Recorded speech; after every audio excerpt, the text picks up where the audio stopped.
Ngara nungdan phongkiba panangi pause dagi maru oiba pau khara khangachiraga miyamna khudo tamjage sex scandal da phamnaibasing chennei haiba wapham awangba thakta thigatnaba Congress na taksingkhre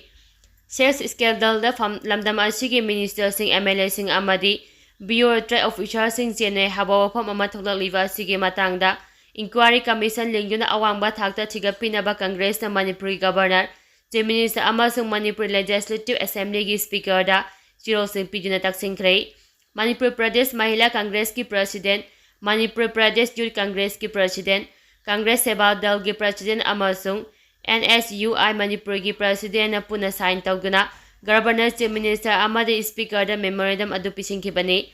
जो अदुना हंतक local friend media अमसुंग social media platform सिंग द फोंगखिबा sex scandal द लंदमासी की मिनिस्टर सिंग MLA सिंग अमदि bureaucrat officer sing chennei haina phongdonarakiba si yamna lebak thiba amadi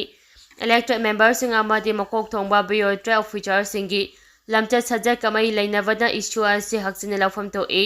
nupi lalonba gi thabak ta chenabane haiba kumar ji laisram kauba mioi ama organization ama na hanta warak watem ke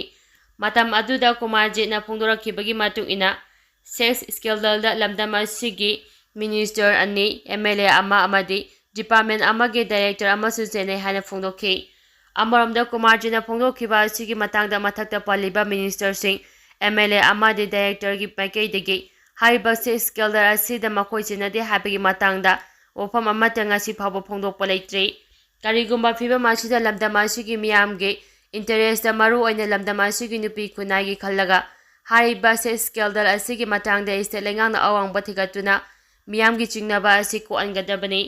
Maramachina Tuba Matamda Inquiry Commission ama Chemduna, Thigapaga Lodina Hariba phamnaibasing asi Chena Branatraga, Chena da Bra Haiba Thigapaga Lodina, Chena be action Lobu Hana Setiro Aduna Taxili. Kangru Masel Gemarakta Apaba Mari Tambada Nat Amasu Karjarigyo Eva, Exchange Program Pangtopu Mathautai, Governor.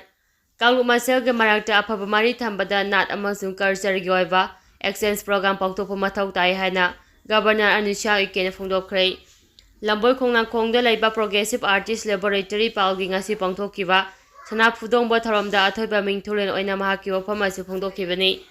ngasi gi tharam aduda palgi complex ta saba Guru Tyam Tarun Kumar gi mitam governor na maikum hangdokpaga loina miyam laikatuna Guru asi boikai khumda bu utke tharam aduda tiliba miyam da wangang aduna governor anusa ikena pal amadi masi gi members singna culture amadi community activities singi khuthangda tonga ba community singi marakta amato oibagi wakhal sagapada lauriba thaudang bu thagatki amadi istarasi ki miya marakta culture integration puraknaba Manipur gi culture heritage promote tawbada pana lakhala pathabak sungbo governor na singthaki Manipur gi ina khullabat nat amadi chanabi asibu istat asita natana istarasi ki wangbada hena khanganaba Guru Tarun Kumar na tawrama thabak singi khudung ina artist laboratory asigi guru sing Artisting maru oina teaching staff singna chatnabasu governor na pangtakpiki tharam aduda MU gi hanagi BC professor Hijam Tombi Retired IAS officer Kangjam Radha Kumar tharam mapu amadi akhanaba mingthung oina saruyaki RPF ka mari lainade tha chigi kungamathoi da security ga apumba kangu amana lamsang area dagi phai hariba na deibam Upendra Elas Rishikanta chai nifugamapan yungkhaibam Rakesh Raispuri chai kunthagani thoi Ngamom Lakhan Erais Nanau Zai Kungamari, Wakom Ratan Zaini Fugotaret, Haisnam Deben Zaini Fugamathoi Amasung, Moram Kumbom Binu Zaini Fugamapan, Haribamioi Taru IC, Revolution People's Friend RPF Amadi, Mashi Gilani Sang PLA Kariko Mahiram Amata Dalena de Hana, RPF Ki Assistant Secretary Publicity Bikim Thadorapachiro Amana Pongdorakri. Makha Tarapo in Aroi Bada Pandam Pauksegi editorial gi Pogdami Amatam Zarange. Narco terrorist sing laksilaga upal thasi umang kanse malengi akoibagi phibam da amadi mahausai oiba masakta ahongba kayamuk lairakpadagi malengi sabagi sang hengal agliba chidagi kharada oirabasu kanba ngamnabagi dama world biodiversity gi tharam Manipur dasu ngasi megi kungani thoya chida mari leinaba loisangda sindina pangthoklamlagani aduga mathang thagi jungi chaicha manga dasu world environmental day gi tharam estelengakka Mari lainaba loisangda pangthongnaba sem saramlagani khali amadi lamdam asigi mahiroi sang sing loina lanai lup kayana su tharam asiga mari lainana ꯎꯄꯥꯜ ꯋꯥꯄꯥꯜ ꯊꯥꯖꯤꯟꯕꯒꯤ ꯊꯧꯔꯝ ꯄꯥꯡꯊꯣꯛꯅꯕ ꯁꯦꯝ ꯁꯥꯕꯒꯤ ꯄꯥꯎꯁꯨ ꯇꯥꯕ ꯍꯧꯔꯛꯂꯤ ꯍꯥꯏꯕ ꯌꯥꯏ꯫ ꯃꯥꯂꯦꯝꯒꯤ ꯑꯣꯏꯅ ꯁꯥꯕꯒꯤ ꯆꯥꯡ ꯍꯦꯟꯒꯠꯂꯛꯄꯒ ꯂꯣꯏꯅꯅ ꯏꯟꯗꯤꯌꯥꯒꯤ ꯅꯦꯁꯅꯦꯜ ꯀꯦꯄꯤꯇꯦꯜ ꯗꯦꯜꯂꯤꯗ ꯍꯧꯈꯤꯕ ꯅꯤꯡꯊꯧꯀꯥꯕ ꯅꯨꯃꯤꯠꯇ ꯁꯦꯜꯁꯤꯌꯁ ꯗꯤꯒ꯭ꯔꯤ 47ꯒꯤ ꯆꯥꯡꯗꯒꯤ ꯍꯦꯟꯈꯤꯕ ꯄꯥꯎ ꯇꯥꯟꯅꯔꯛꯄꯒ ꯂꯣꯏꯅꯅ ꯑꯄꯨꯟꯕꯒꯤ ꯑꯣꯏꯅ ꯗꯦꯜꯂꯤꯒꯤ ꯇꯦꯝꯄꯦꯔꯦꯆꯔ ꯁꯦꯜꯁꯤꯌꯁ 44.4 ꯌꯧꯗꯨꯅ ꯈ꯭ꯋꯥꯏꯗꯒꯤ ꯁꯥꯕꯒꯤ ꯆꯥꯡ ꯌꯧꯈꯤꯕ ꯑꯁꯤꯃ ꯃꯤꯑꯣꯏꯕ ꯈꯨꯟꯅꯥꯏꯅ ꯃꯤꯄꯥꯏꯅꯤꯡꯉꯥꯏ ꯑꯣꯏꯅꯔꯛꯂꯤ꯫ ꯑꯗꯨꯒ ꯃꯅꯤꯄꯨꯔꯒꯤ ꯑꯣꯏꯅꯁꯨ ꯍꯧꯈꯤꯕ ꯆꯍꯤ ꯈꯔꯗꯒꯤ ꯁ꯭ꯇꯦꯠ ꯑꯁꯤꯒꯤ ꯗꯤꯁꯇ꯭ꯔꯤꯛ ꯈꯨꯗꯤꯡꯃꯛꯇ ꯁꯥꯕꯒꯤ ꯆꯥꯡ ꯍꯦꯟꯒꯠꯂꯛꯄꯒ ꯂꯣꯏꯅꯅ ꯆꯠꯂꯤꯕ ꯆꯍꯤ ꯑꯃꯗꯤ ꯆꯠꯂꯤꯕ ꯊꯥ ꯑꯁꯤꯗꯁꯨ ꯁꯥꯕꯒꯤ ꯆꯥꯡ ꯁꯦꯜꯁꯤꯌꯁ ꯗꯤꯒ꯭ꯔꯤ 32ꯒꯤ ꯆꯥꯡ ꯌꯧꯈꯤꯕꯒ ꯂꯣꯏꯅꯅ ꯃꯈꯥ ꯇꯥꯅ ꯁꯥꯕꯒꯤ ꯆꯥꯡ ꯍꯦꯜꯂꯛꯄ ꯌꯥꯕꯒꯤ ꯑꯣꯏꯊꯣꯛꯄ ꯂꯩꯕꯒꯤ ꯆꯤꯡꯅꯕ ꯂꯩꯅꯔꯤ꯫